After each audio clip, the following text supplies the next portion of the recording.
Hola, buenos días a todos, bienvenidos una vez más al análisis del mercado de las criptomonedas y hoy ha salido a cotizar el último token que hemos tenido en el launch pool de Binance, así que vamos a ver lo que está ocurriendo. También me preguntaron por el anterior para analizarlo. No hay mucho que analizar cuando ha salido recientemente, pero bueno, intentaremos analizar aunque sea en un gráfico menor. Pero como os digo, hoy ha salido este token que se llama Saga y la rentabilidad otra vez ha sido muy interesante para los que han estado holdeando BNB. Podéis hacer los cálculos. Al final, como os dije el otro día, para hacer el cálculo de la rentabilidad es ver cuánto dinero tenéis con este token y cuánto habéis invertido en las BNB. Depende de cuándo las hayáis comprado, tendréis más rentabilidad o menos. Si las habéis comprado muy baratas, si las habéis holdeado desde que valía 220, la rentabilidad será brutal. Si las habéis comprado recientemente, pues la rentabilidad será menor, pero aún así interesante. Es como otro dividendo, y es que no es como las empresas que dan un dividendo cada 6 meses o cada año. Es que te dan un dividendo cada poco, porque salen monedas a cotizar en el launch pool cada poco, ¿no? Así que bueno, ahí tenéis, está cotizando ahora mismo a 5,68, ha llegado casi a tocar 6 creo, bueno, no sé si habrá llegado a tocar 6, vamos a ponerlo esto está en gráfico de un segundo, voy a ponerlo en gráficos de un minuto aunque sea. Aquí veis, lleva poquísimo tiempo cotizando, ha iniciado hace muy poquito, vamos a ver. No sé si ha llegado a tocar 6 en este punto de aquí, a ver, 6,10, fijaros, tremendo, bueno, rentabilidad como digo brutal.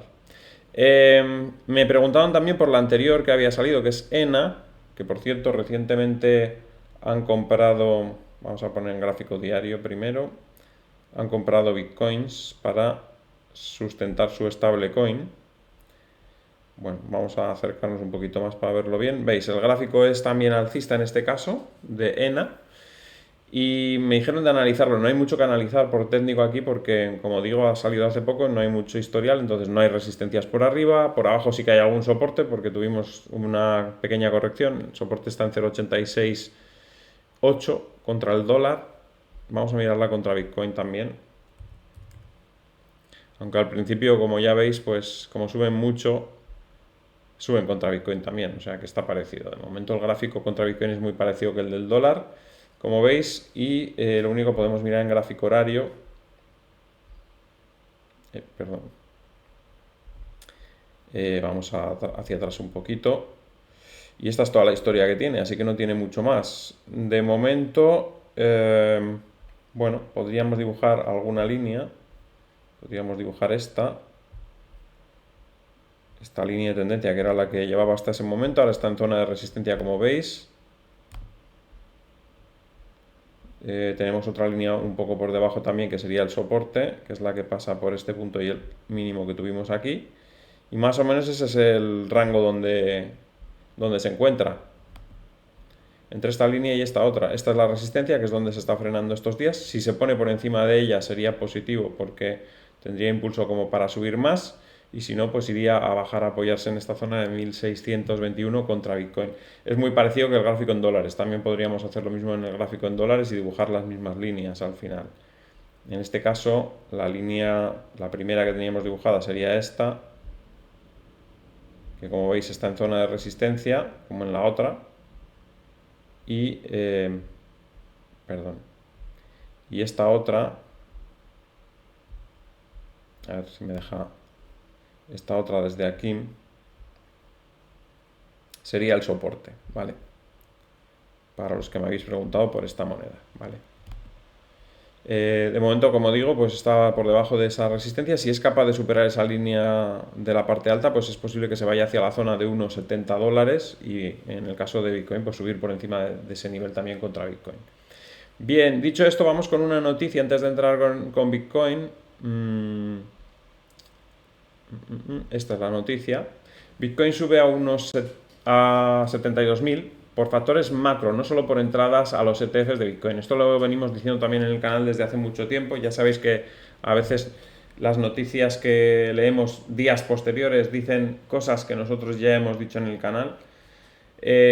Nos dice que el repunte de Bitcoin probablemente esté influenciado por la inflación persistente, políticas de condonación de deuda estudiantil y restricciones al comercio global.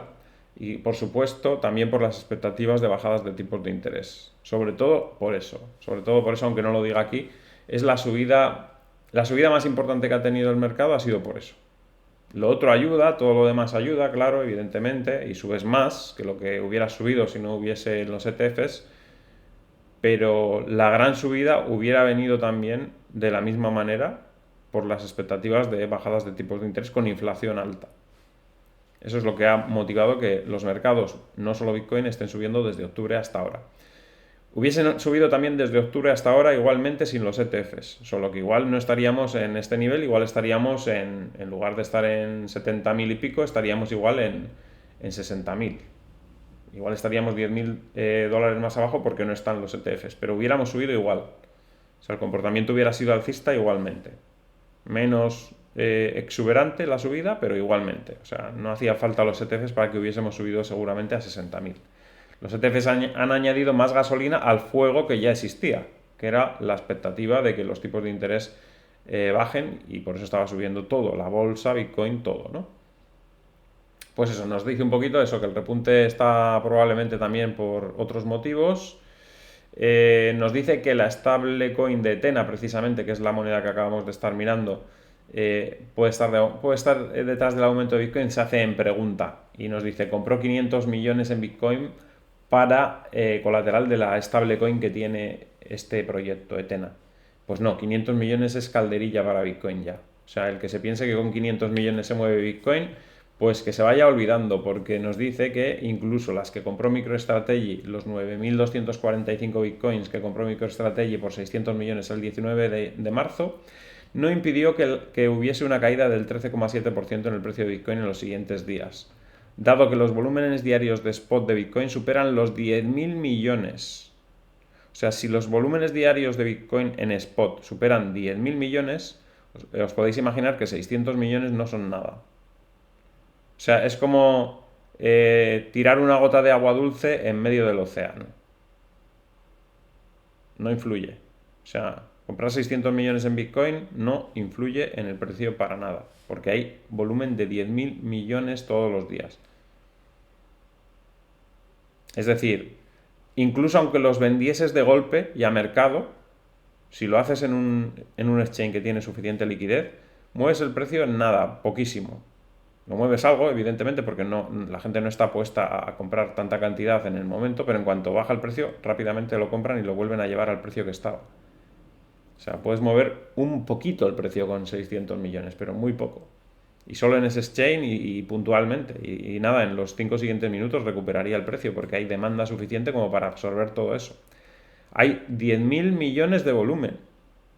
Frente a 600, pues 600, como os digo, es como echar una gota de agua dulce en el océano.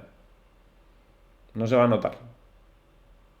Bueno, ni siquiera echar una gota, como que caiga un chaparrón de repente en el océano, da igual. Miles de gotas, da igual. Va a seguir siendo agua salada. ¿Vale? O sea que esa es la situación ahora mismo del mercado de criptomonedas, y solo en el mercado spot. Imaginaos en los futuros se negocia mucho más. Muchísimo más de 10.000 millones. Eso es en el contado, que es donde menos se negocia. Imaginaos ahora cuando la SEC apruebe las opciones, que aquí ha dicho que las han retrasado la aprobación. La SEC pospone decisión sobre opciones de ETF de Bitcoin, de Bitwise y Grayscale. Las opciones pues todavía daría más movimiento y más liquidez al mercado, ¿vale? Así que, bueno, simplemente quería comentaros esta noticia por eso, para que os dieseis cuenta del volumen que se hace en Bitcoin. Lo digo porque hay gente que dice: no, es que manipulan Bitcoin. ¿Qué van a manipular Bitcoin? ¿Qué van a manipular Bitcoin? No pueden. ¿Cómo van a poder con 10.000 millones de volumen al día manipular Bitcoin? Manipulan la información para que tú les vendas cuando a ellos les interesa. Pero manipular no pueden manipular. Pueden intentarlo, y pueden conseguirlo durante unas horas. Porque sacan muchas noticias negativas e influyen en la gente, en las decisiones que tome, pero eso no se sostiene. O sea, manipulación. Nunca pueden manipular un activo como Bitcoin en el largo plazo. Nunca. En el corto plazo puede haber pequeñas manipulaciones que duran nada. Daos cuenta que por la teoría de juegos, cualquier manipulación que mantenga el precio por debajo o por encima de lo que tiene que estar, el mercado la va a corregir rápidamente. Porque si tú como entidad X quieres mantener el precio de Bitcoin por debajo de su precio real durante mucho tiempo, va a ir otra entidad I que sabe perfectamente que ese precio no es el correcto y se va a aprovechar de ti. O sea que no vas a poder sostener eso por mucho tiempo. Así que esos que hablan de manipulación del mercado, no sé qué, el mercado funciona como tiene que funcionar. Y se estabiliza rápidamente, por teoría de juegos. Porque nadie va a permitir, pudiendo comprar más barato, no comprar. O sea, si alguien me está poniendo un activo más barato de lo que es, y yo me doy cuenta, lo voy a comprar. Por mucho que intente él mantenerlo por debajo. El dinero fluye donde encuentra disparidades con la realidad del mercado.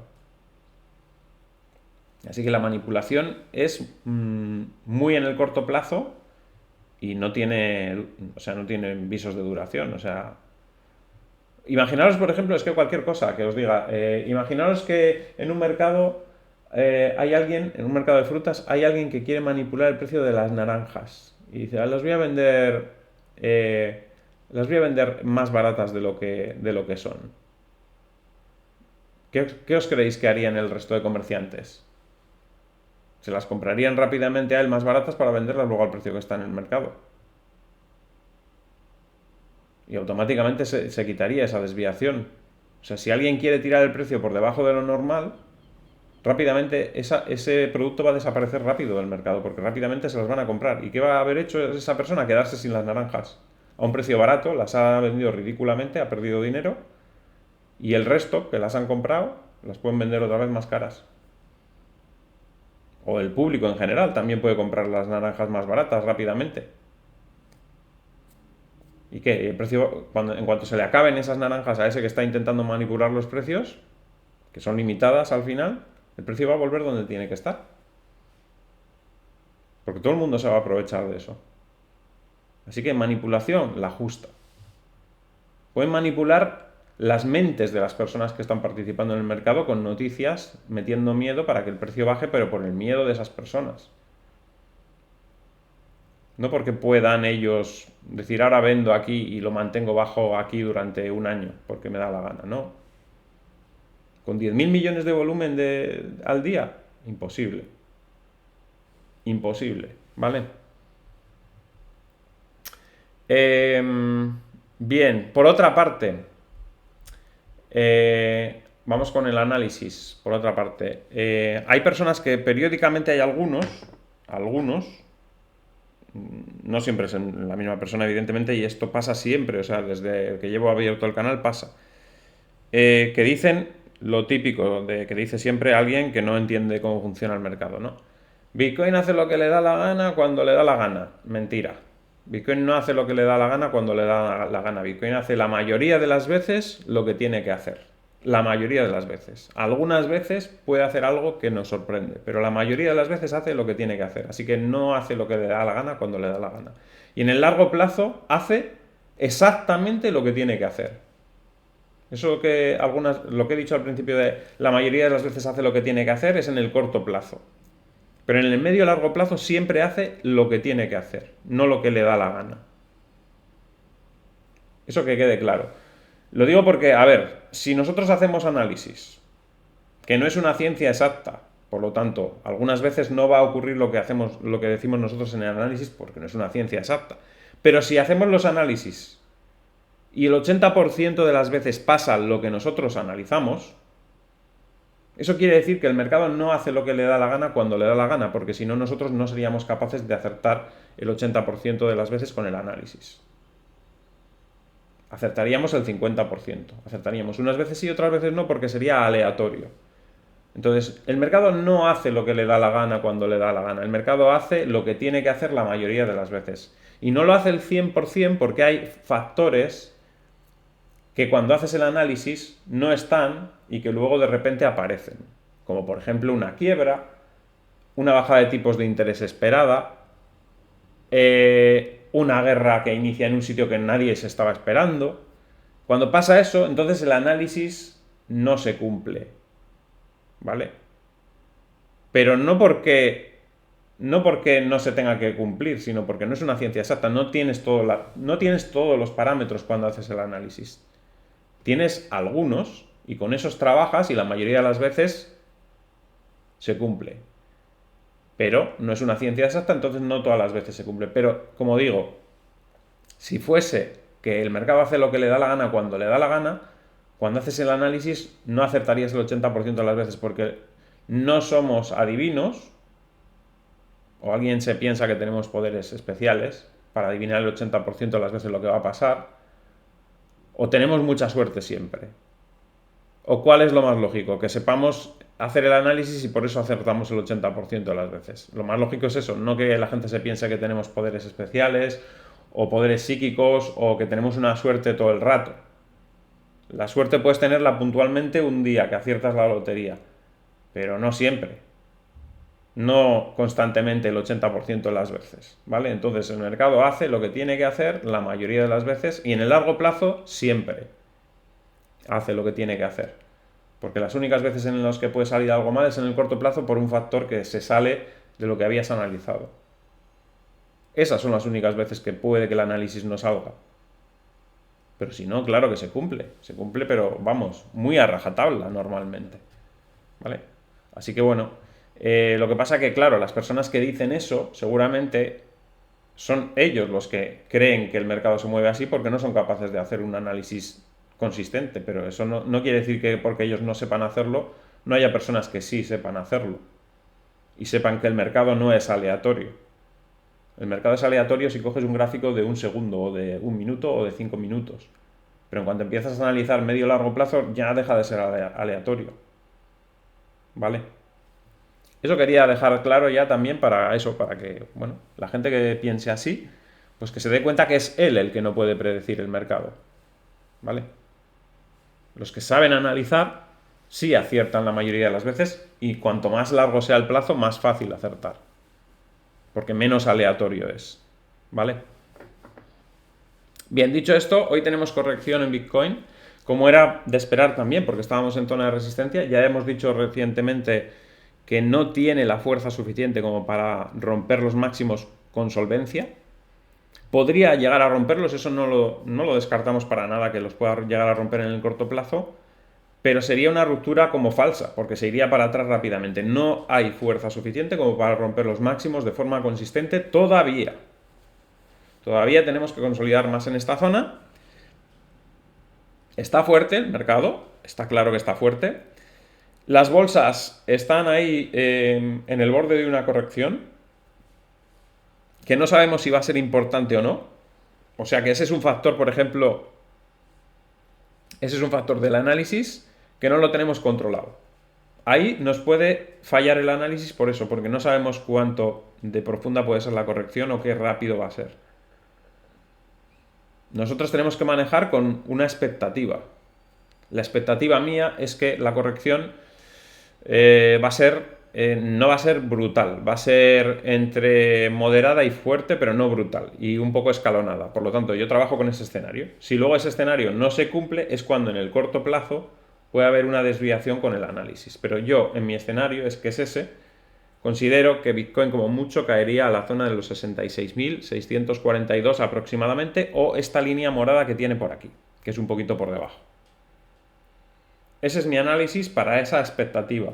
Si esa expectativa es diferente, si las bolsas de repente caen brutalmente y hay un mini crack, entonces evidentemente el análisis va a fallar.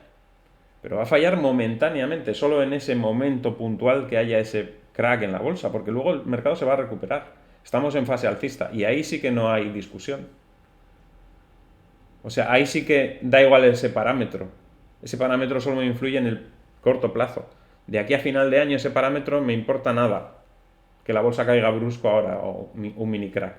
Porque luego se va a recuperar, porque los factores macroeconómicos, que son más de medio a largo plazo, nos dicen que va a haber bajada de tipos de interés con inflación alta. Y eso es caldo de cultivo perfecto para Bitcoin. Entonces, ahí no hay ningún...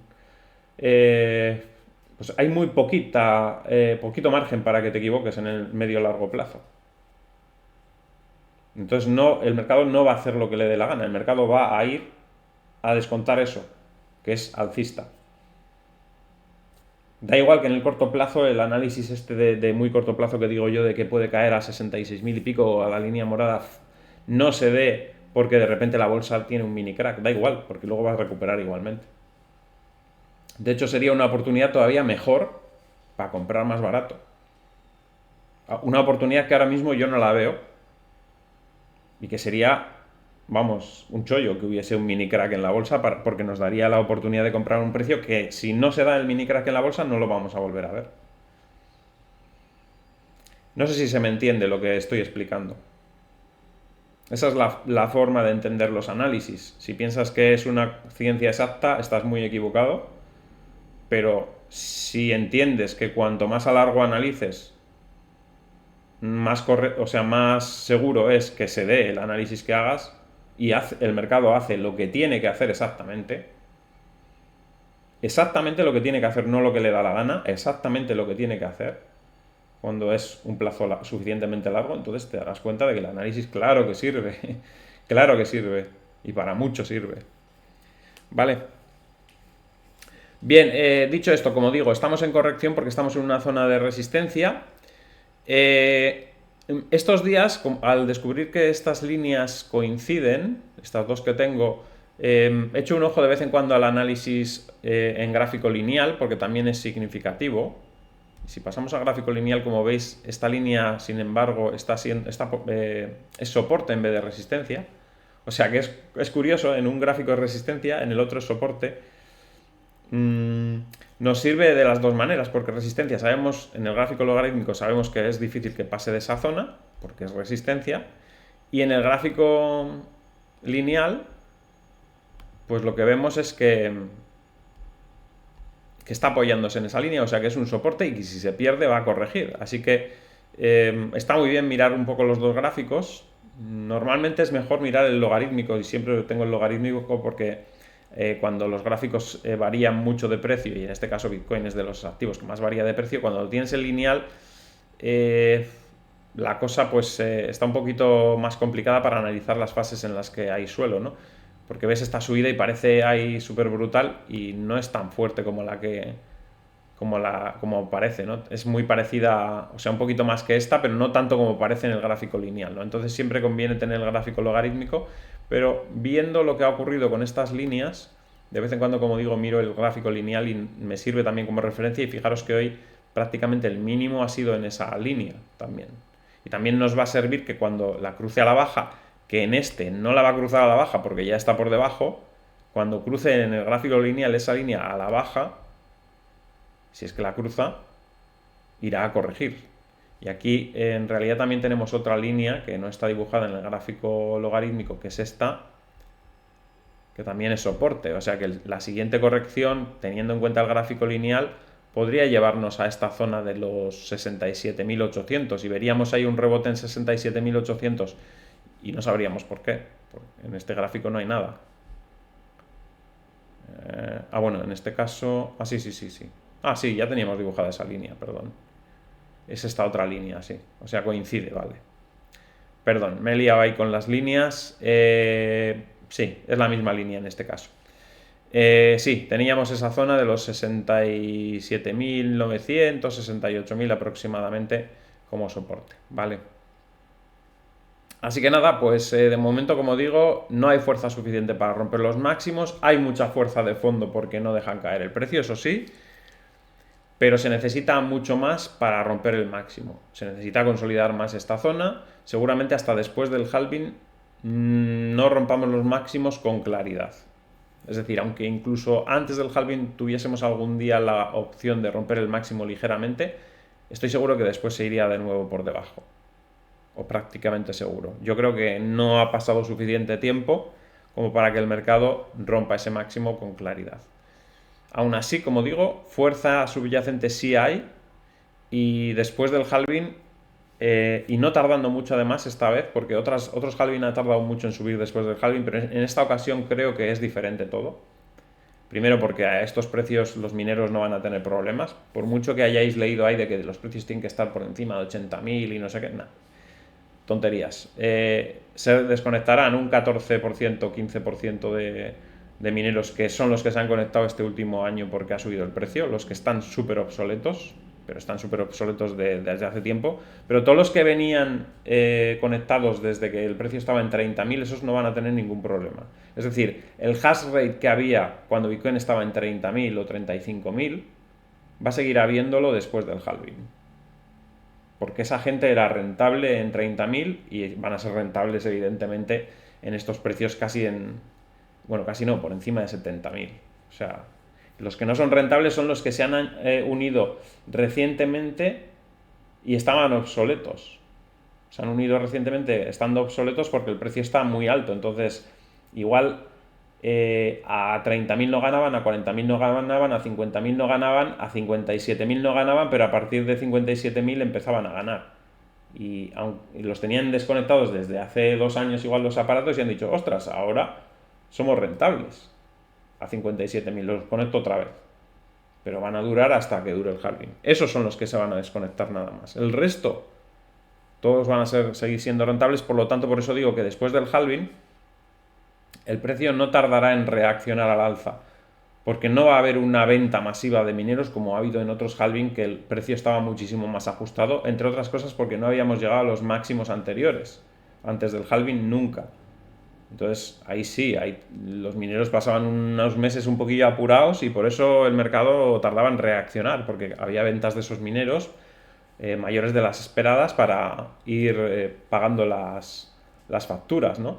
Hasta que poco a poco pues, el precio empezaba a repuntar y los mineros otra vez empezaban a estar mejor, ¿no? Pero en esta ocasión no se necesita ese periodo de aclimatación al nuevo halving, ¿no? Para los mineros. Yo creo que en esta ocasión va a ser mucho más pronto el arranque de nuevo del mercado. Bien, dicho esto, que no queda mucho ya para el halving, la semana que viene lo tenemos, así que vamos con las altcoin que, bueno, han rebotado algo, como veis, OneInch ha tenido un rebote interesante en 2 días, pero rebotes de los que hemos dicho. A ver, porcentaje, un 12%, 13% desde los mínimos, que tampoco, además, el mínimo es muy complicado que hayas comprado justo en el mínimo. En cuanto veas que reacciona, pues ya compras un poco con subida y tal, pues le puedes sacar un 10%, pues sí, un 10% más o menos le puedes sacar. A AVE también rebote, y en este caso interesante porque sí está rompiendo la línea bajista y lleva 4 días seguidos subiendo. La teníamos vigilando por eso precisamente, porque esta línea bajista era una resistencia importante y decíamos que en cuanto la rompa pues puede subir, y está subiendo. La resistencia está en 2007, ya sabéis. Cardano rebota un 0,47, ya lleva unos días ahí rebotando un poquito, parece que está mejorando algo. Algorand también parece que mejora, aunque en el día de hoy está cayendo un 0,58. Como digo, pueden tener un rebote de 5, 6, 7, 10%, algunas de ellas. Atom un 0,70% abajo, en este caso está muy mal, como Cardano prácticamente, o sea, de las que peor están. AVAX cae un 1,41%, pero no tiene mala pinta técnica porque estas 2 velas anteriores alcistas están muy bien. Nos ha dejado una resistencia en 7.112 y en cuanto reaccione y supere ese 7.112 pues puede tener una subida hacia la zona de los 7.500, que sería pues eso, un porcentaje, vamos a ver cuánto sería, pues un 7% o, a ver, incluso, sí, un 9% incluso desde esta zona. Bueno, pues pueden tener ese tipo de repuntes contra Bitcoin las altcoin. Ya lo hemos dicho, o sea, tampoco pensamos que vayan a desplomarse mucho más porque ya están bastante hundidas, pero no va a haber una alt season brutal ni mucho menos, ¿no? La moneda de Bitget, 0,30 y, bueno, ahora 0,16% arriba. Bueno, poco a poco también otra vez parece que puede ir a atacar la zona de los 2058. Las monedas de los exchange pues supuestamente irán bien. BNB subiendo un 0,38 después de la caída de ayer, seguramente motivada por el final del launch pool, pero está siendo súper rentable todos los launch pool que está sacando BNB, así que BNB seguramente irá para arriba de nuevo. En cuanto volvamos a tener otro launch pool volverá a haber subida y poco a poco va ganando bastante terreno. CHR bajando un 7% a nivel de soporte otra vez, había estado rebotando estos últimos días, como veis pues no hay fuerza para mucho más. Chilid se mantiene por encima de los 216, bien, ha llegado a la primera resistencia que dijimos, los 228, veremos a ver si puede arrancar hacia 243. DOT repitiendo prácticamente. Los últimos días ha rebotado también un poquito, pero ya veis rebotes pequeños. Ethereum ha rebotado estos dos últimos días bastante, ha subido por encima de los 0,05030, salvó una situación complicada, ya lo dijimos, la vela de ayer, bueno, estaba bastante bien y al final logró ponerse por encima de esa zona y pues, supuestamente ahora bajará otra vez a apoyarse en esos 0,05030. No sé si habrá algún motivo de alguna noticia que haya salido o qué para que haya tenido esta subida, pero bueno, ha reaccionado cuando estaba a punto de irse para abajo mucho más, ¿no? Fed cayendo un 3% y ya empieza a tener mala pinta técnica, empieza a perder posiciones y seguramente, como decíamos, estará bastante inflado ya por toda la fusión y seguramente caerá. IOTA de momento reacciona muy levemente en los últimos días, como veis, no hay mucho movimiento aquí tampoco. El Link sigue bajista con respecto a Bitcoin, ahí lo tenéis, caída bastante importante. Litecoin pues vuelve a perder y se irá a los mínimos si es que no tiene valor. Si es que hay algunas monedas que yo no sé cómo todavía mantienen ciertos precios, como por ejemplo Bitcoin Cash, Litecoin, no sé cómo todavía se mantienen ahí con los precios que tienen. Están súper sobrevaloradas para lo que hacen, o sea, es tremendo. Hay una sobrevaloración en algunas altcoins brutal. Yo no sé cuánto va a durar eso, pero bueno, en algún momento va a venir un palo grande para las altcoins. Yo ya dije, creo que en los próximos 6 años, cuando ya Bitcoin no suba tanto, las altcoins van a ir fundiéndose, pero la mayoría de ellas, vamos. Matic rebotando también unos cuantos días ahí, 3 días en este momento desde la zona de mínimos, pero ya veis que está también bastante mal. MicroStrategy subió ayer un 5%. Como todavía Bitcoin tampoco creo que vaya a romper los máximos, MicroStrategy no creo que se mueva mucho de esta zona. Cuando Bitcoin rompa los máximos atacará esa zona de los 2000 MicroStrategy. ¿Qué más? Bueno, por cierto, hablando de valoración de MicroStrategy, no sé exactamente cómo está de valoración con respecto a Bitcoin, pero daros cuenta que antes de tener Bitcoins, la empresa estaba cotizando a 130 y algo. Teniendo en cuenta todo lo que han subido todas las empresas en el SP500 últimamente, si no tuviese Bitcoin, es muy probable que MicroStrategy estuviese en 300 o 400.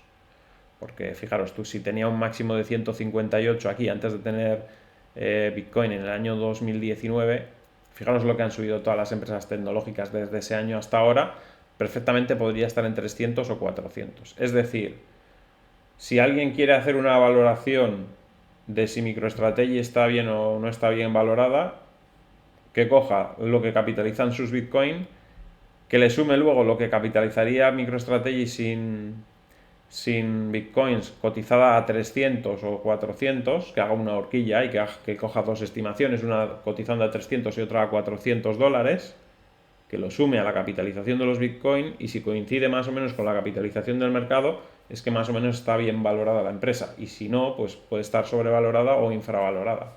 Pero hay que tener en cuenta que MicroStrategy no solo tiene Bitcoin, es una empresa que estaba con una capitalización pues en su momento de 150 por el número de acciones que tenía.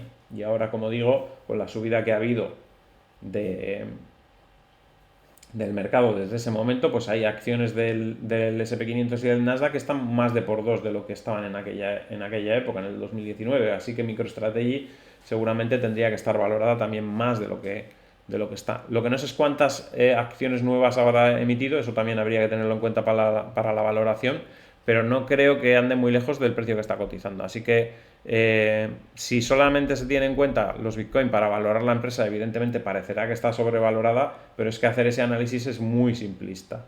O sea, no se puede valorar a MicroStrategy solo por los Bitcoin que tiene. Porque es una empresa que ya tenía un valor antes de tener Bitcoin y que sigue funcionando como esa empresa también, ¿no? ¿Vale? ¿Qué más?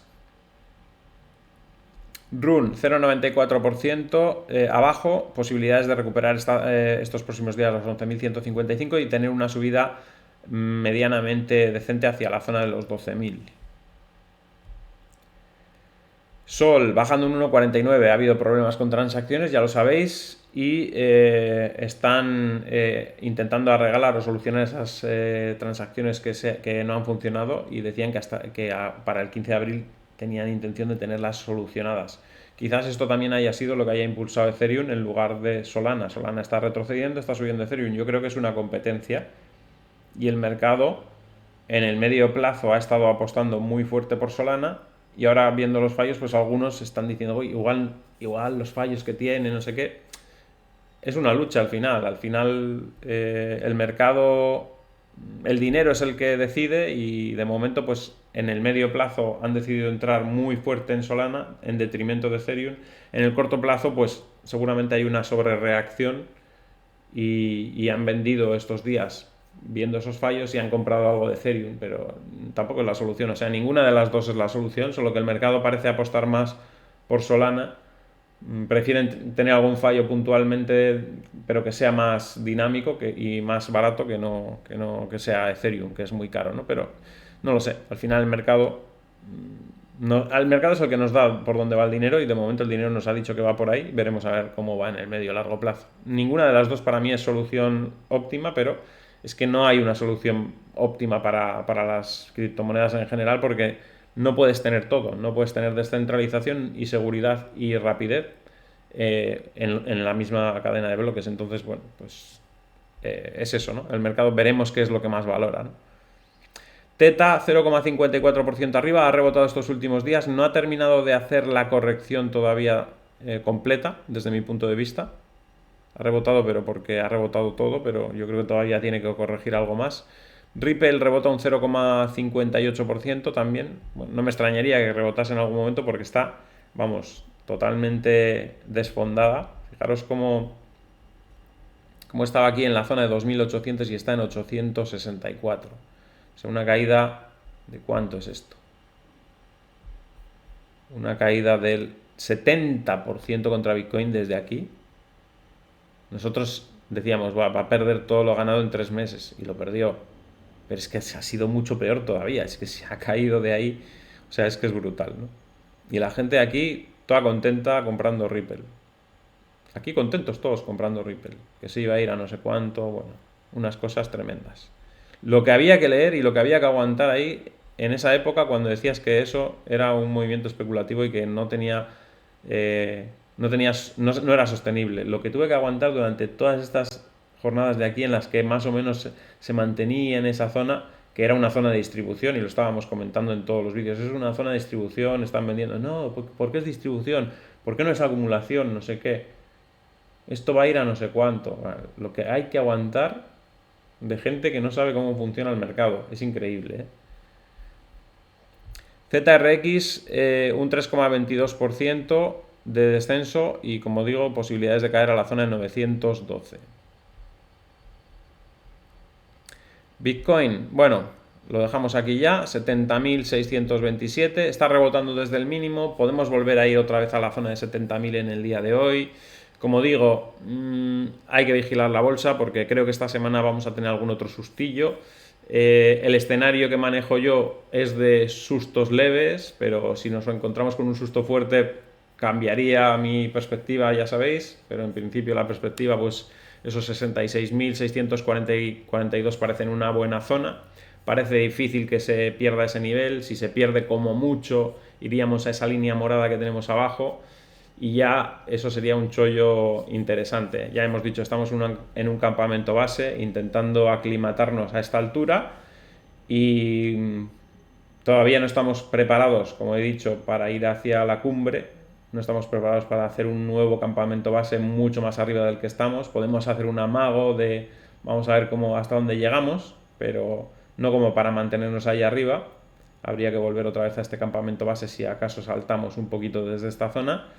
Pero no queda mucho para que nos aclimatemos. O sea, ya igual 2-3 semanas más para aclimatarnos en esta zona, y ya estamos para subir hacia el siguiente campamento, a montar el campamento en nivel superior, ¿vale? O sea que no estamos todavía preparados del todo, todavía nos queda un poquito de aclimatación, pero no queda ya tanto. no queda ya tanto y hay ganas de subir, hay ganas de escalar, solo que somos conscientes de que con las ganas no solo vale, que tenemos que aclimatarnos un poquito más en este nivel, ¿vale? Así que nada, eso es todo por ahora. Espero que os haya gustado el análisis. Al que le haya gustado, que dé un like, compartid en redes sociales para que el canal pueda seguir creciendo. Si no estáis suscritos, suscribiros y dadle a la campanita con todo para que os avise cada vez que hay un vídeo nuevo. Y nos vemos en el siguiente vídeo. ¡Hasta luego!